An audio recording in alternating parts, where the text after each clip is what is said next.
Hi guys, welcome back to the channel. I'm Gaynor. I'm Sophie. And today we're going to try something new. We're going to do 10 funniest in living colour sketches ever. So Sophie's not heard of In Living Colour. No. I know it was a show in the 90s. And a couple of people have said that, you know, it was really good. I never actually watched it, so these will be new for me as well. Okay, interesting. I thought we'd give it a go and see what it's like. Yeah, exactly, yeah. Something new. Yeah. So hope you enjoy it. So top 10 funniest in living colour sketches ever. Now, how do you feel about yourself? Totally dissed, homie. That's why homie don't play that. Welcome to WatchMojo, and today we're counting down our picks for the top 10 funniest in living color sketches. Hey, where you going? Now, don't be ashamed just because you're a white boy. I mean, I don't mind having a little cream in my coffee. Oh, but Phil, it's our vacation. Baby, Disaster has a real good travel engine. And what is he doing now? This is what they call chillin', Alan. That was, what's it called? Jim Carrey. Jim Carrey, that's it, yeah. I thought he looked familiar then. He's doing a bit of like a Grinch voice. And what is he doing now? He always does those stupid faces. Don't he? Like, that's what I just thought, looking at him, I was like... Everything he's in, he's always a bit goofy, like... Yes, yeah. Honestly, like, no one else could do the roles that he does. Like, it's just iconic. Disaster has a real good travel engine. And what is he doing now? This is what they call chillin', Alan. Well, it is kind of cold in the studio today. Oh, no, not that kind of chillin'. He's just relaxing and getting used to his environment. For this list, we'll be ranking the most classic, enduring, and hilarious skits from the classic 90s comedy show. We'll be looking at both one-off sketches and the ones that came back to make us laugh over and over again. What's your favorite in living color sketch? Let us know in the comments. Number 10, Defrosting Vanilla Ice. Out of all the stars in living color introduced to a prime-time audience, a little comic by the name of Jim Carrey is one of their most notable. Yo, VIP, let's kick it.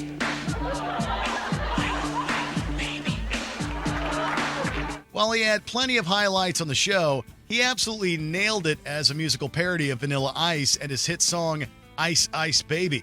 Carrey commits to the clothes, hair, and outrageous dance moves. Yeah. I become richer with every endeavor. I'm living large and my bank is stupid because I just listen to real rap and stupid.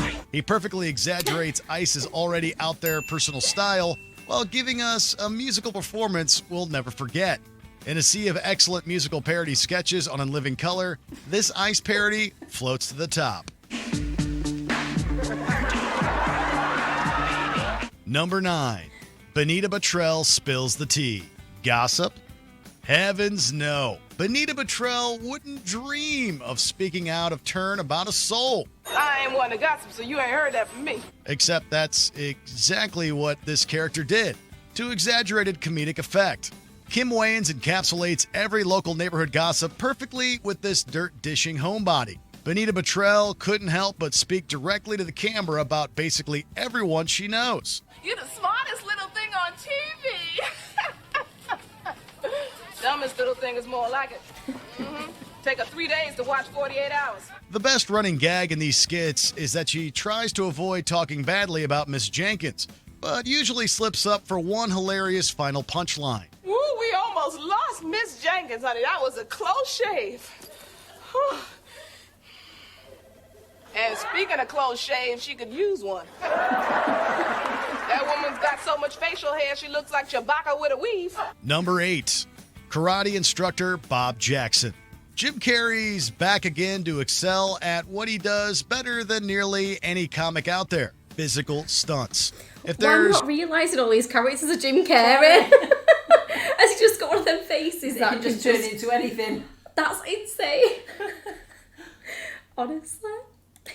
back again to excel at what he does better than nearly any comic out there: physical stunts.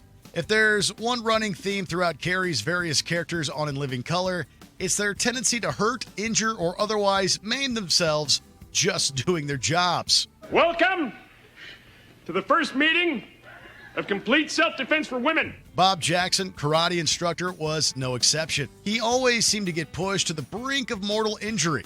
In Jackson's self-defense class for women, he ends up getting stabbed by one of his students. I'm fine. I shifted my internal organs to avoid the knife. Carrie's over-the-top reaction absolutely works within the realm of the character's larger-than-life persona. You see, you're still bending your elbows. You've got to keep your arm completely straight. That's the whole key. Number 7, the head detective gets on the case. The laws of physics are thrown out the window for this hilarious procedural parody involving a different sort of detective. A head detective, in fact. Damon Wayans plays a short gumshoe that only has a head with tiny feet and arms, and, well, that's about it. Why do I always have to wear the disguise? Because you're the best. You're the master, Head. I mean, who's the department gonna get, me? A lesser sketch comedy show might take this ridiculous premise and only rely on physical comedy bits. Luckily, the In Living Color writers knew exactly what to parody about the classic crime stories to make the head detective sketches take themselves just seriously enough to be smart and funny. Just go check out the back. I'll keep an eye on things here. Okay. Wait. We need a code word that you can yell if you get in trouble.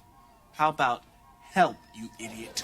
Somehow the show and audience suspend their disbelief about the gag and enjoy the side-splittingly hilarious head detective.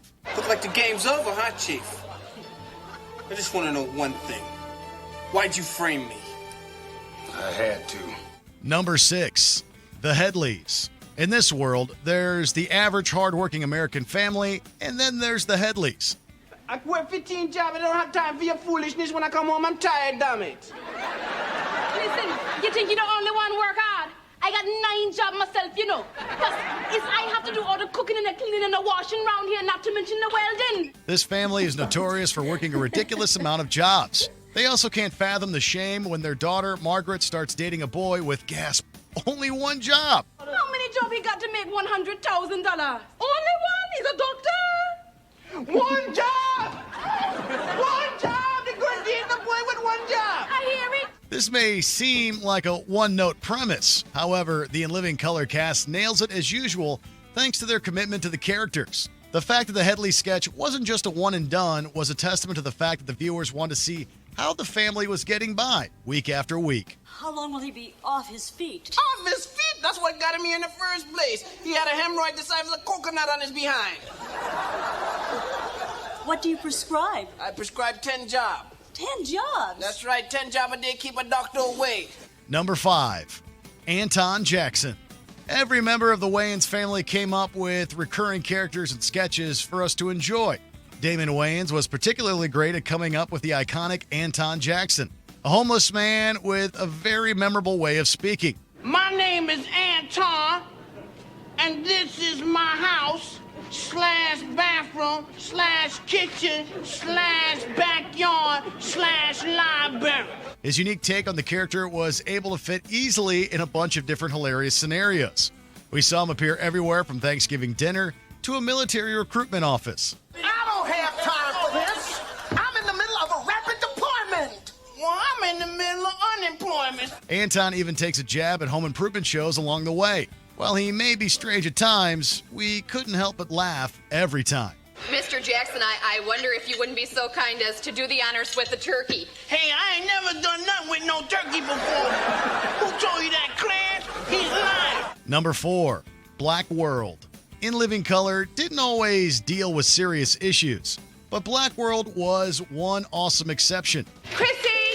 Huh? What are you doing? I'm sitting and waiting and being quiet. Takia Crystal Kima led this funny and topical sketch. She plays a little girl who's waiting for her mother to finish cleaning a movie theater so they can go home at last. During the sketch, she presents her fantasy land of Black World to the audience. Black World, all the black people have the money, and your mother doesn't have to sit and stay up in the theater and clean up late at night while you have to sit and wait and be quiet. Kima uses this construct to reference some of the daily struggles faced by the black community. She also juxtaposes those hardships with an idealized society of inclusion and acceptance. It's a sketch that pulls on the heartstrings just as much now as it did back in season 1. Oh, and when you go to the store, the white people don't follow you around and ask you if you have some money, like they know you don't have any money because your mother didn't give you any money because she didn't have any money. Number 3, Men On. Our next entry is as controversial now as it was upon its debut in the very first episode of In Living Color. Men On, starring David Alan Grier and Damon Wayans as Antoine Merriweather and Blaine Edwards. 3 words. Fabulism.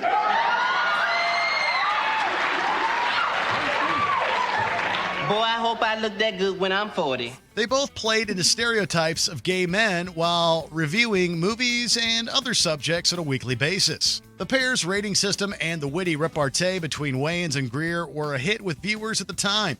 And you know, I found that those padded shoulders were just too Joan Crawford. Mm-hmm. And speaking of old fish, what about those cheerleaders? Hated them. However, the men's performances, while good, still strike a nerve among many thanks to how gay men were perceived then and how they still are today. Well, our next piece is truly a work of art.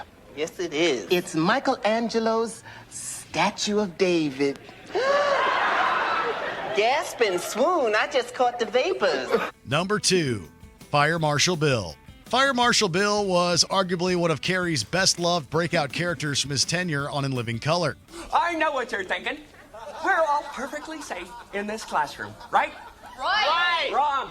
This firefighter was similar to Carey's Bob Jackson character in that he was always on the receiving end of some kind of disaster by the sketch's climax.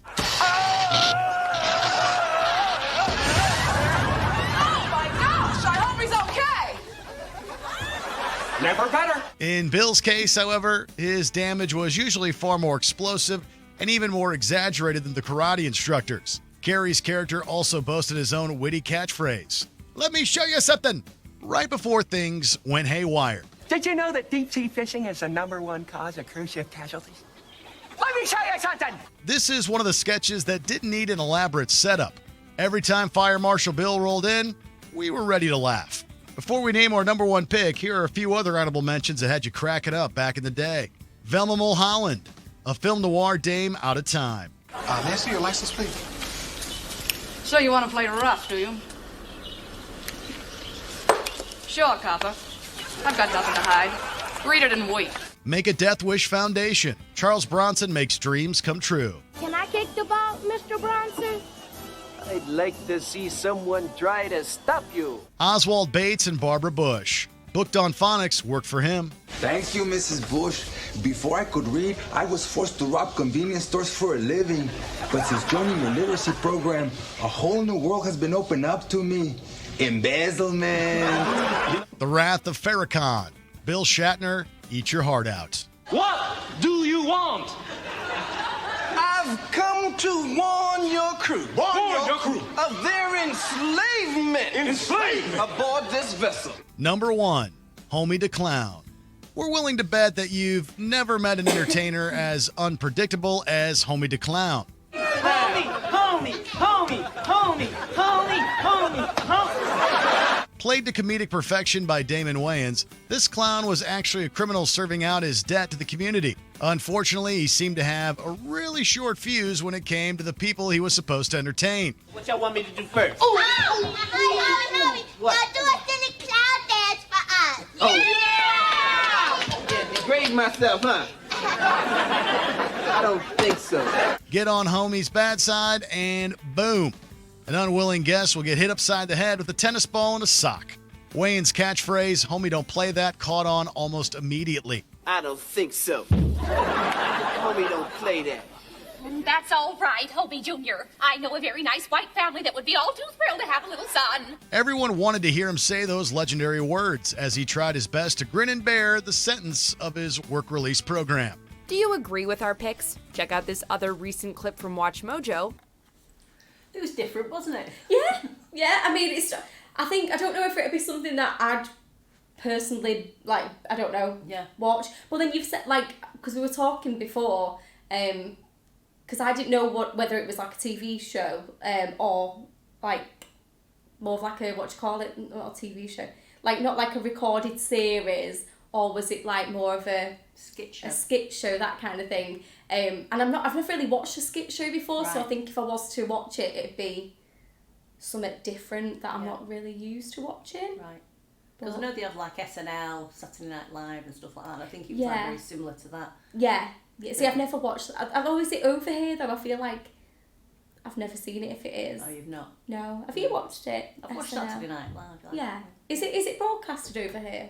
Or is it just you can somewhere? watch it, but it's Yeah. not like on a normal TV channel over here. Mm. You can see it. Yeah. Yeah, on some channels. I'm not sure which ones though. Yeah. Yeah. But yes, this was what obviously one or two people had recommended, so we thought we'll try something different. We're obviously open to. I think that WatchMojo chatted a little bit too much in between, but Yeah, I think if we watch more of like, hopefully we'll be able to find some different clips if people like it. I feel like if we watch more of like just the actual skits and stuff, then obviously, we kind of get to know it a bit better. But thanks so much for watching, everyone. Hope you enjoyed it, and we'll see you next time. Bye. Bye.